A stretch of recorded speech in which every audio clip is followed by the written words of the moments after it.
Welcome back, deep divers. Today, we're embarking on another fascinating exploration, custom tailored just for you. Instead of our usual articles or research papers, we're diving into a narrative, specifically the captivating world of Ana Huang's novel, Twisted Love. Twisted, book one. But we're not just, summarizing the book. Our source material for this deep dive actually comes from a fantastic YouTube channel called Sam Radio, which meticulously unpacks the novel's intricate plot, character dynamics, and, well, the underlying themes. Our mission today is to pull out the most important nuggets of knowledge and insight that Sam Radio extracts from this rich story. We're looking at their analysis of the complex dynamics between characters, the surprising revelations about their past, and how their hidden traumas really shape their present and future. It's a deep dive into character motivation, the unexpected formation of relationships, and how even fictional narratives, especially when analyzed through a thoughtful lens like Sam Radio's, can offer some pretty profound insights into the human condition. Yeah, and what's truly compelling here is how Sam Radio treats a fictional narrative with the same rigor we might apply to academic sources sometimes. By meticulously analyzing the characters' interactions, their internal monologues, and the revealed backstories, Sam Radio provides insight not just into the plot, but into the psychological underpinnings of the characters. This approach really raises an important question for us, doesn't it? What deeper truths can we learn about human connection, trauma, and resilience by examining the carefully constructed world of fiction through an analytical perspective? It's about seeing beyond just the surface story, getting to the universal themes that really resonate. Absolutely. Okay, let's jump right into the heart of the story then. Starting with that very first, incredibly awkward meeting between our two main characters, Ava Chen and Alex Volkov. Sam Radio highlights this scene as pivotal for immediately establishing their dynamic. So picture this. Ava is introduced as a straight-A pre-med student, someone who generally shies away from the limelight, prefers a small, close-knit group of friends, and she's also got this significant phobia, aquaphobia, that literally keeps her from exploring the world. But in this moment, it's not the water she's cursing. She's simply stranded, huddled in a tiny bus shelter during a downpour, just frustrated by her lack of foresight after turning down a ride. She had thought, she could just call a car, but the skies opened up right after her clients left, and, well, here she was, thoroughly drenched. Right, a pretty miserable situation. Yeah. And then the mysterious he shows up. It's Alex Volkov, Josh's best friend. Sam Radio emphasizes that right from the outset, Alex's cold, almost dense personality comes through.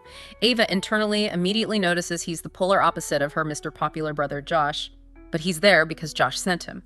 Probably because of Josh's notoriously overprotective nature, which Ava, knew all too well. It's an immediate setup of this, unwilling hero arriving on the scene. And what Sam Radio truly unpacks here is the immediate friction. And Alex's almost brutal honesty. He pulls up in this sleek Aston Martin, right? Mm-hmm. And Ava's internal monologue, which Sam Radio often quotes to show her raw frustration, as well as priceless. She thinks, I hope that stick in your ass punctures a vital organ. Yeah, she's not holding back internally. Not at all.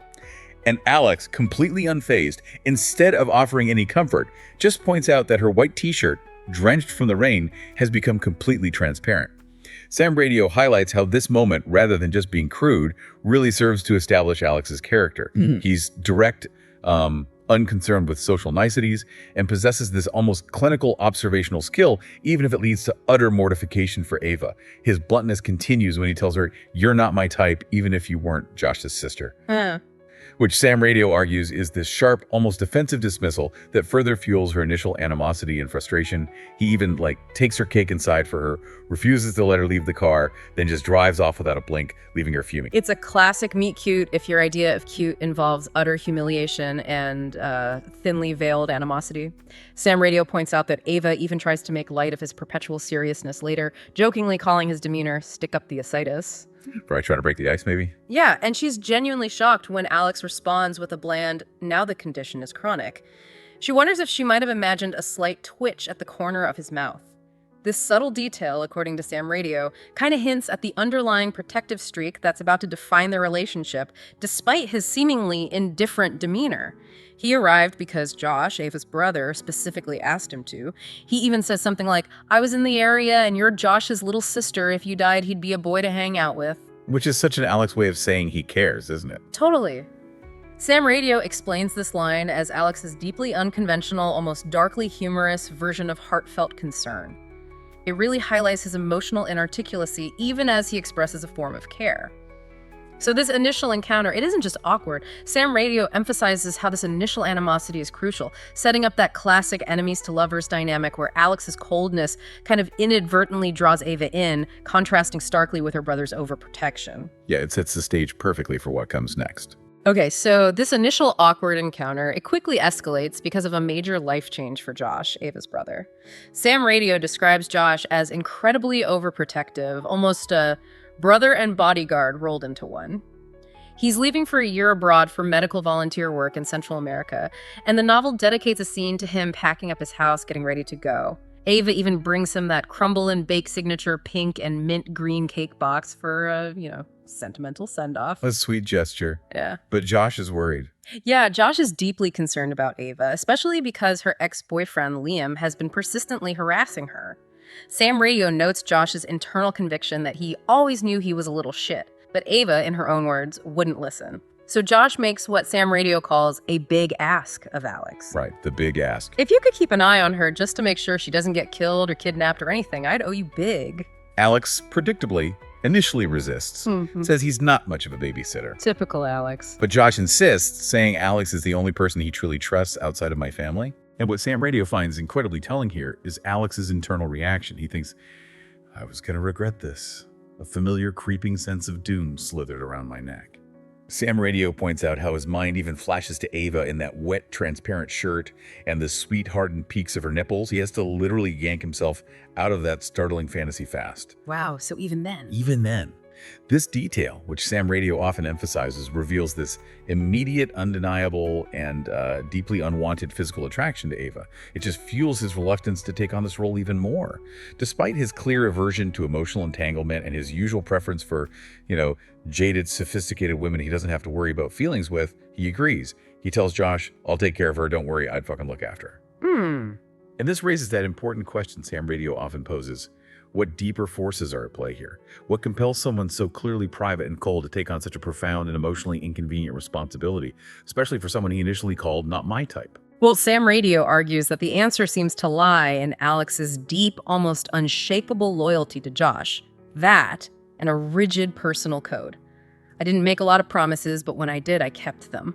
It's more than just a promise, though, isn't it? Exactly. This isn't just a simple promise. The moment he agrees, Sam Radio notes he's hit by this chilling flashback. Blood everywhere on my hands, on my clothes, splattered over the cream rug, 3 bodies at my feet. This powerful, visceral image isn't just a random memory. Sam Radio interprets it as a deeply rooted burden stemming from his own past trauma, a constant reminder of loss and the crushing weight of responsibility he feels, especially when he commits to protecting someone. It really highlights the gravity of his agreement. It adds so much weight to that promise. Yeah. And his next move really drives that home. Right. This commitment is so strong that Sam Radio points out Alex even leaves his cushy DC penthouse to move into the house right next door to Ava. Which is a huge deal for someone like him. Huge. Ostensibly, he claims it's to look after the house for Josh, but clearly, as Sam Radio's analysis shows, it's to keep an unwavering eye on Ava. He sees it as a long year, a sentiment Ava comically echoes when she glares at her brother and Alex, covering her face and groaning in shared exasperation. And Jules, Ava's friend, is hilariously ecstatic, right? Yeah. Asking if Alex mows the lawn shirtless. Yeah, much to Alex and Josh's shared disapproval. Sam Radio interprets Alex's brief and dismissive reasoning for being there, telling Ava DC is a 20-minute drive, she shouldn't do anything stupid, we'll be fine, as his attempt to minimize the sacrifice.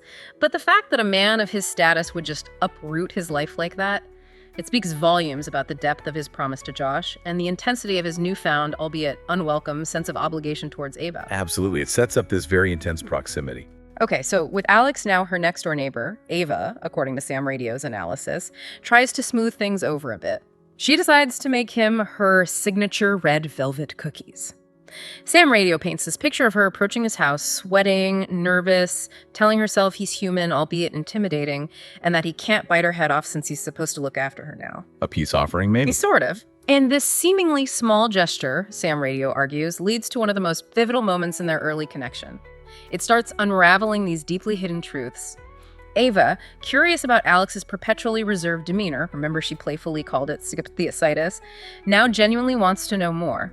It's during this interaction, as Sam Radio highlights, that Alex reveals he has hyperthymesia, or HSAM. Right. the highly superior autobiographical memory. Yeah. He explains it as a condition where he remembers almost everything about their life, every conversation, every detail, every emotion, whether or not they want to. He vividly describes it as being like watching a movie of your life play out before your eyes. Sometimes it's a drama, sometimes it's horror. And this revelation, as Sam Radio meticulously dissects it, is particularly fascinating because it directly contrasts with Ava's own profound struggle with memory loss. She remembers basically nothing before the age of 9 when the most horrible events of my life had occurred. Such a stark contrast. It really is. Sam Radio explains that while people often confuse HSAM with photographic memory, Alex's condition is far more exhaustive and unforgiving. It gives him this constant, vivid record of his life. He even has to purposefully focus on other memories sometimes to make the red stains of his past retreat. God, that sounds intense. It is. And this inability to forget is inextricably tied to his traumatic past. At 11 years old, he found his entire family brutally murdered. Sam Radio underscores that his entire purpose since then has been revenge.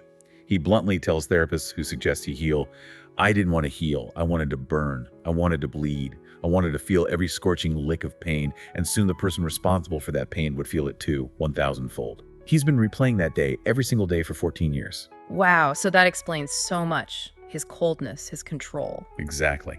Sam Radio argues that it explains his profound coldness, his rigid control, and that creeping sense of doom he felt earlier when he promised Josh. His memory is both an extraordinary gift for his business acumen and, well, a torturous curse, forcing him to relive his trauma constantly. What's compelling, though, as Sam Radio points out, is that Ava, despite the terror of his revelation, feels more alive around him, which raises that important question for us, and one Sam Radio often explores. How does one function with such a vivid, unforgiving memory, especially when it's so deeply intertwined with profound loss and this lifelong quest for vengeance? It really does. And it makes his agreement to protect Ava even more poignant, doesn't it? It adds yet another layer of responsibility to an already heavily burdened mind. Suggests his control is really a defense mechanism against an overwhelming internal world. Yeah, definitely. And as Alex's profound vulnerability is exposed, Sam Radio reveals that Ava's own suppressed memories start to surface with increasing intensity. She's been having these fragmented nightmares that she'd rationalize as fictional, right? But an escalating confrontation with her manipulative ex-boyfriend Liam forces her to confront the terrifying truth. It's not just nightmares anymore. No. Sam Radio emphasizes that these nightmares aren't confined to her sleep anymore.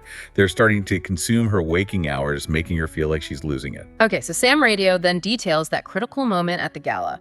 Alex violently intervenes when Liam corners Ava Liam's high and drunk, verbally abusing her, physically grabbing her wrist. A really nasty scene. Yeah. Ava bravely knees him, but Alex is there, radiating wrath. Later, they end up in a quiet diner, seeking refuge and solace. And Ava finally confides in Alex. She reveals the most horrible events of her childhood. Her mother pushing her into a lake when she was 5, knowing Ava couldn't swim, and her mother later dying by suicide. Just devastating. Totally. Sam Radio highlights Ava's deep-seated pain of feeling like her parents didn't truly love her, a wound intensified by Liam's cheating, which felt like yet another person who was supposed to love me, but didn't. And this deeply personal confession, as Sam Radio analyzes it, highlights Ava's core insecurity, her self-worth, her ability to be loved. She articulates this pain by telling Alex, "Sometimes I don't feel lucky," despite constantly being told she should. And Alex's response. Well, Alex's response here, according to Sam Radio, is incredibly significant and profoundly empathetic. He grasps her hand and tells her, "Don't blame yourself for fucked up things other people do." And then profoundly, "You don't have to work overtime to get people to love you, Ava. Love isn't earned, it's given." Wow. Coming from him. Exactly. Sam Radio unpacks this as Alex speaking from his own cynical worldview. He says he doesn't believe in love personally, but acknowledges its worth is determined by those who believe in it, and you obviously do. This nuanced perspective coming from someone so seemingly devoid of emotion is just a crucial turning point. Sam Radio interprets this as a powerful turning point, showcasing this tender, empathetic side of Alex that Ava later reflects made her never feel more alive around him. It's a moment of deep, unexpected connection. Two individuals grappling with their own distinct but equally profound traumas, one remembering everything, the other remembering nothing, finding solace and understanding in each other. And Sam Radio also points out the subtle gestures too. He gives her his jacket because she's cold, glares at men ogling her, positions her facing the wall in the booth. Even after her devastating confession, these actions underscore his protective instincts go beyond just duty now. Right. It's becoming more personal. Definitely. Okay, so Alex's protectiveness, already established by him moving next door, quickly takes this fiercely possessive turn. Sam Radio highlights that he had even demanded Ava tell him about every photo shoot she had, location, clients, everything, so he could run background checks. Wow, okay. Intense. Yeah. So when Ava's friend Jewel sets up a boudoir photography shoot where Ava is half naked for her portfolio, it's practically a ticking time bomb, according to Sam Radio's predictions. When Alex arrives, Sam Radio notes his reaction is explosive. He immediately confiscates the camera, deletes all the photos. Just deletes them. Yep, and chillingly threatens the photographer. Internally thinking, as Sam Radio often quotes, "I hoped Blondie enjoyed his working pair of eyes while he still had them." Oof, dark. He tells Ava, "No one is seeing the pics. You might as well be naked," emphatically stating, "You are not seeing the pics. No one is seeing the pics." He even throws a blanket over her, this symbolic act of covering her from what he sees as exposure. And this incident, as Sam Radio dissects it, raises that important question about the complex and often blurred line between protection and control. Alex is driven by this inexplicable fury, seeing Ava as vulnerable and, in his eyes, naive to the potential dangers of leaked photos. He explicitly justifies his actions, right? "I'm protecting you since you clearly can't do it yourself." He believes Ava isn't smart enough to understand the risks. But is he protecting her or controlling her? That's the tension. Sam Radio argues this taps into a common literary theme of possessive male leads, but here, it's rooted deeply in his trauma-induced need to prevent any perceived vulnerability. Even if it comes at the expense of Ava's autonomy, it creates this crucial tension for you, the reader. Is Alex a hero or a villain in this moment? Ava pushes back, though, right? She does. She courageously pushes back, asserting, "You're not my father or brother, and even if you were, you have no say in what I do in my free time." Sam Radio points out she even tries to rationalize it, stating, "It's boudoir photography. Artistic people do this all the time." But Alex isn't having it. Not at all. His threat is undeniable, revealing the extent of his dark influence. If she steps out in that outfit, he'll destroy your friend's career. He confirms his nature when Ava calls him, "You're an asshole," replying, "Yes, I am, and don't you forget it." Yeah, Sam Radio argues this scene is Alex intentionally showing her that his influence in DC is more than his fair share, and that he's not above using blackmail or threatening those she cares about to get his way, all under the guise of protection. It's chilling. It is. And then Sam Radio moves to Liam, Ava's persistent ex, who just continues to be a problem, despite Alex's earlier, maybe more subtle warnings. He doesn't get the hint. Not at all. His harassment escalates significantly at that bar, the Crypt. Sam Radio highlights that Liam is both drunk and high, a dangerous combination, as Ava recognizes. He becomes verbally abusive, calling her a slut and physically grabbing her wrist.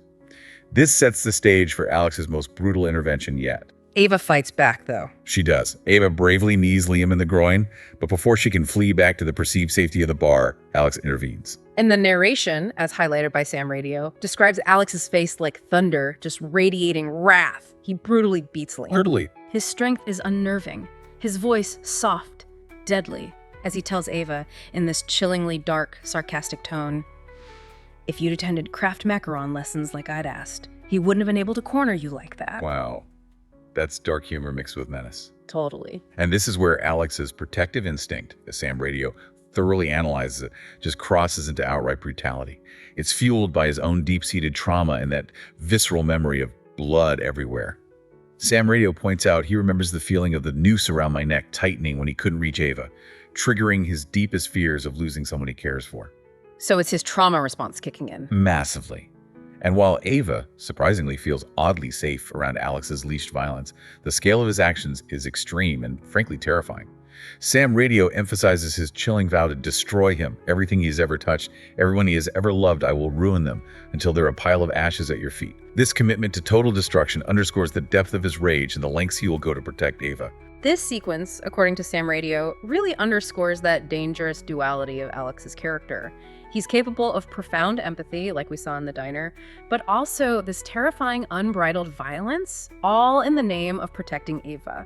It's a powerful, almost terrifying display of what he truly means by fucking look after her. It raises serious questions about the moral boundaries of his actions and, the psychological cost of his protection. Definitely. It's a lot to process. Okay, so after that terrifying encounter with Liam and her subsequent flashback, Sam Radio illustrates how Ava, inspired to live her life more fully, not die with a lifetime of regrets, makes a bold move. She asks Alex to teach her to swim, aiming to conquer her aquaphobia and finally travel the world. That takes guts, considering her trauma. It really does. Sam Radio highlights her internal monologue about feeling helpless and out of control in her own life. This decision marks her first real step toward reclaiming her freedom. And this ongoing interaction, steeped in vulnerability and trust, fosters a deeper connection, bringing them into a new, more intimate dynamic. But then there's the party incident. Right. During a party, Malene, this woman Alex previously slept with, maliciously pushes Ava into a pool, triggers her deepest fears. Sam Radio describes Ava's immediate shock and panic, freezing her limbs, causing her to think, "I'm going to die." This cruel act, designed to cause maximum distress and maybe stake a claim on Alex, instead just solidifies Alex's bond with Ava. And Alex's reaction. Swift and severe. Immediate and severe. As documented by Sam Radio, he swiftly rescues Ava and then confronts Malene, grabs her by the throat, explicitly resisting the urge to squeeze. He tells her, "Pray she's all right, or the downfall of House Industries will be the least of your worries." Wow. He really doesn't hold back threats. No. He then explicitly tells Millie never to contact Ava or him again, pressing his thumb into her neck until she chokes out, "Yes." Yeah. Sam Radio highlights this scene as demonstrating the full extent of Alex's influence and his unwavering, almost terrifying commitment to Ava's safety. And he echoes his earlier words to Ava too, doesn't he? He does. He tells her, "It's not your fault. Don't blame yourself for fucked up things other people do," cementing his role as her unexpected emotional anchor. So turning a horrible moment into something else entirely. Exactly. Ava's subsequent confession to Alex, as Sam Radio meticulously details, highlights her deep-seated fear of helplessness and regret. She tells him, "I hate feeling helpless and out of control in my own life. If I did Gennaro, I'd die with a lifetime of regrets, and that terrified me even more than the water." Sam Radio argues that her plea for him to teach her to swim solidifies his protective role in her journey of self-improvement. It transforms a potentially humiliating and traumatizing moment into one of profound trust and vulnerability, showcasing her courage and resilience. And this growing intimacy, explored in depth by Sam Radio, culminates in that pivotal moment on his birthday. The kiss. Ava, feeling bold, deciding it's time to take matters into her own hands because, Alex might make her wait forever, kisses him. And his response is immediate. Immediate, searing, possessive kiss in response. Sam Radio notes the novel explicitly describes Ava noting the massive bulge straining his pants, which Sam Radio points to as clear, undeniable evidence of his suppressed desire for her. But then he pulls back. Hard. Yeah, immediately after, Alex pulls away abruptly, creates this heartbreaking whiplash for Ava. He calls the kiss a one-time mistake, it'll never happen again. Tells her, "I'm trying to save you, Ava, from me." He insists, "It's me and you together, it won't work."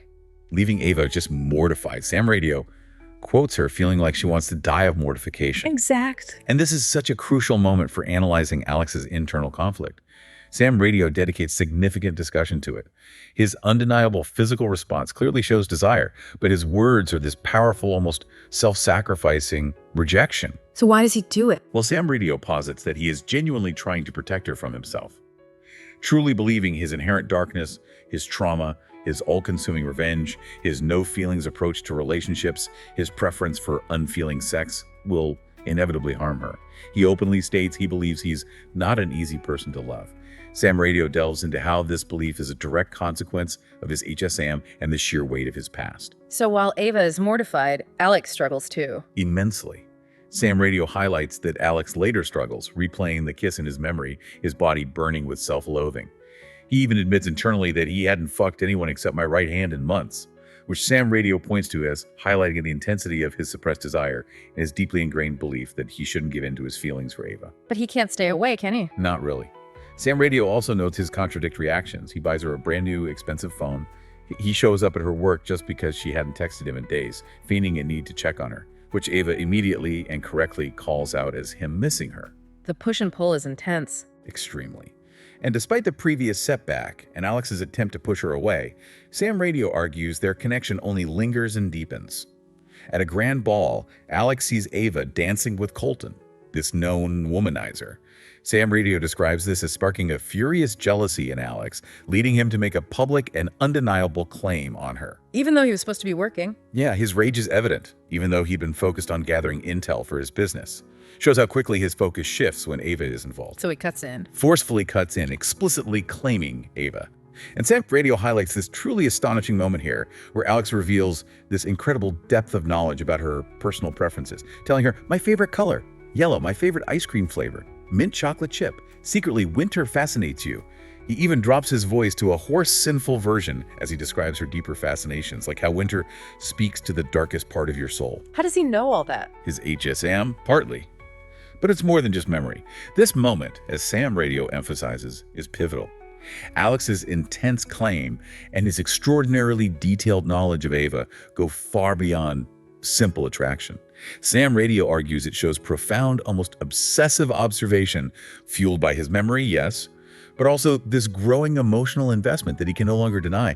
He even thinks she was mine. She just didn't know it yet. Wow. And Ava's reaction? Ava, in turn, demonstrates incredible insight, courageously asking him, are you talking about me or are you talking about yourself? Oh, turning it back on him. Exactly. Sam Radio states this is a direct, brilliant challenge to his carefully constructed facade. And Sam Radio notes that Ava doesn't stop there. She courageously tells him, you don't fool me anymore, Alex Volkov. Oh, wait. You want the world to think you have no heart, when in reality you have a multi-layered one, a heart of gold encased in a heart of ice. And the one thing all hearts of gold have in common, they crave love. She sees right through him. Completely. She directly counters his cynicism, telling him it's not romanticizing if it's true. This confrontation, as Sam Radio argues, reveals Ava's profound understanding of Alex's hidden depths, something few, if any, have ever seen. She leaves him fuming in silence, but Sam Radio reveals he secretly checks on her later, finding her cornered by Liam again. It confirms her words have shaken him to his core. That's a huge turning point in her understanding of him and maybe his understanding of himself. Definitely, which leads us to the ultimate betrayal. Right, in confrontation with Michael. Fueled by her resurfacing memories and Alex's direct advice to seek the truth, because, as Sam Radio reveals, he'd already figured out something was deeply wrong with Michael and had his people investigate, even wiring the house. He's already steps ahead. Always. Yeah. Ava confronts her father, Michael, about the traumatic lake incident. Sam Radio details her nervousness, how she'd run through hundreds, if not thousands of times, how she'd initiate the conversation. Highlights the immense courage it took. And Michael's reaction is just chilling. Textbook gaslighting, as dissected by Sam Radio. He denies everything. You've been having nightmares for years. Feigning hurt? How could you think that? I'm your father. I would never do that. Right. He even tells her she never had a third-grade teacher named Mrs. James, which Ava desperately tries to refute, feeling crazy like nothing in my life was real. Sam Radio points out this manipulative tactic is designed to make Ava doubt her own sanity and memory. And what Sam Radio finds truly fascinating here is Alex's behind-the-scenes preparation, and how his pre-existing knowledge and power dramatically shaped this revelation. Unknown to Ava, he had this place wired, had his people investigate Michael, meaning he knew the devastating truths long before Ava could fully articulate it from her fragmented memories. So his wealth and influence play a huge role. A crucial role. Sam Radio highlights how Alex's immense wealth and influence serve as a crucial plot device, allowing him to pull strings and expose such deeply buried, painful truths.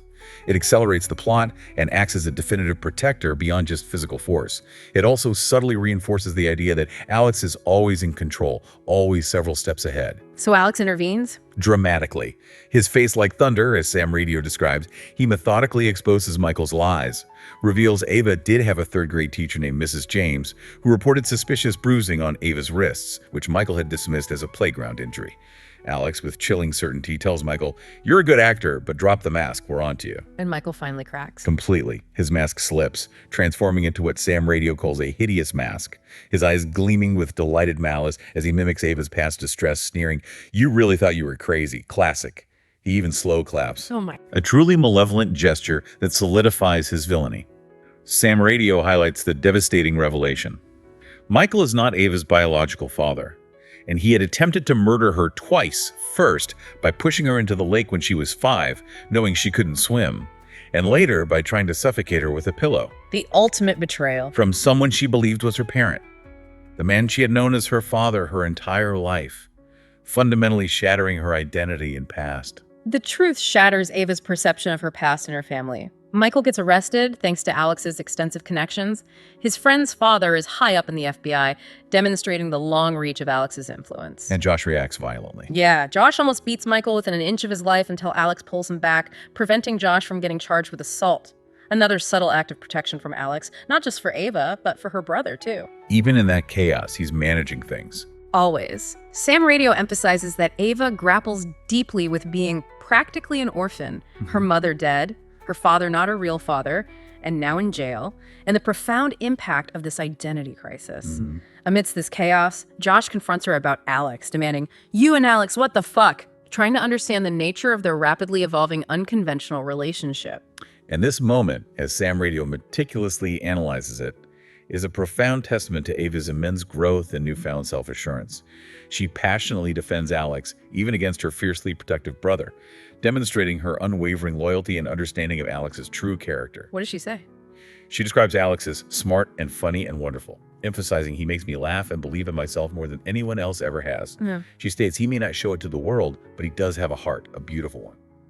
Sam Radio notes she even points out how Alex was there for her nightmares, her panic attacks, patiently taught her how to swim, being so patient the entire time.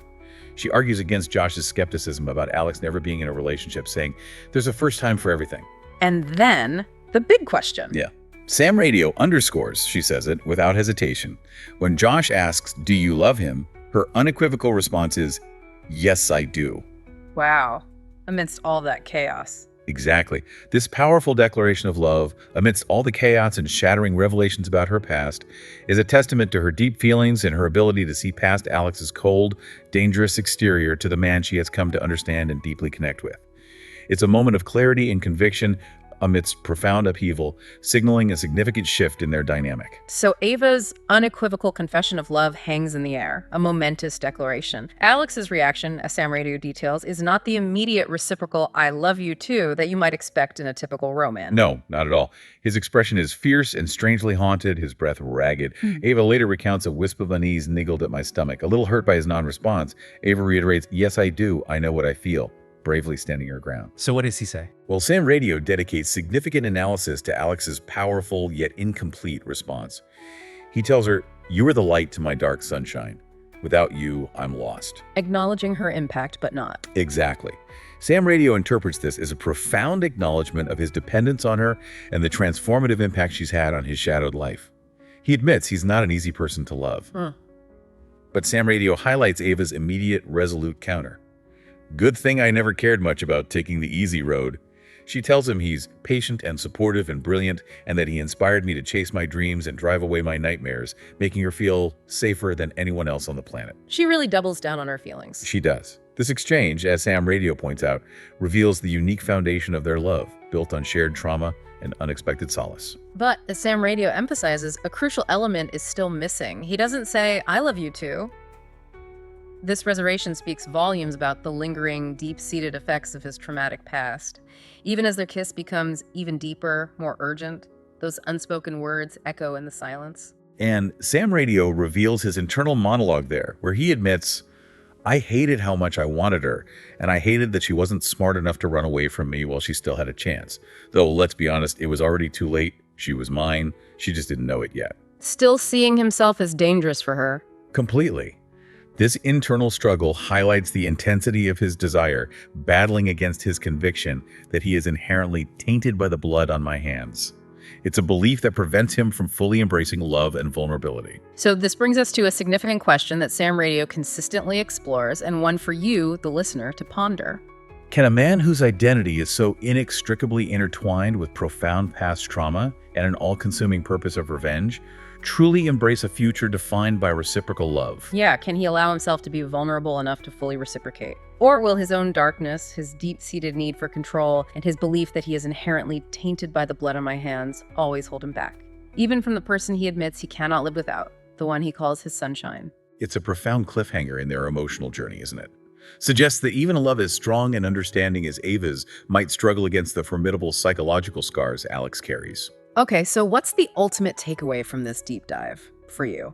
This exploration of Ana Huang's twisted love through the analytical lens of Sam Radio really shows us how deeply trauma, identity, and complex pasts can influence relationships. It illustrates the surprising ways people find connection and the immense challenges they face when confronting their inner demons, both individually and together, emphasizing that healing is often, a shared journey. And zooming out, this story underscores that relationships are rarely simple. Sam Radio's analysis reveals they're often forged in the fires of personal struggle, requiring a profound willingness to see beyond surface appearances and accept the complexities of another's history, even if one person remembers everything and the other is still recovering lost pieces of their past. It speaks to the power of empathy and the raw courage it takes to confront buried truths and open oneself to love. And here's where it gets really interesting, something Sam Radio often prompts its audience to consider. If memories define us, what happens when one person remembers everything in vivid, painful detail, and another remembers nothing from their most formative, traumatic years, and yet they find this profound, undeniable connection? Can a love born from such intense, disparate pasts truly overcome the shadows they both carry? Or will Alex's unresolved revenge and deep-seated belief in his own darkness forever place a limit on his happiness, even with the woman he calls his sunshine and his light? Definitely something for you to mull or explore on your own. Thank you for joining us on this deep dive. We hope this exploration gave you some aha moments and helps you understand the surprising complexities of connection. We'll catch you next time.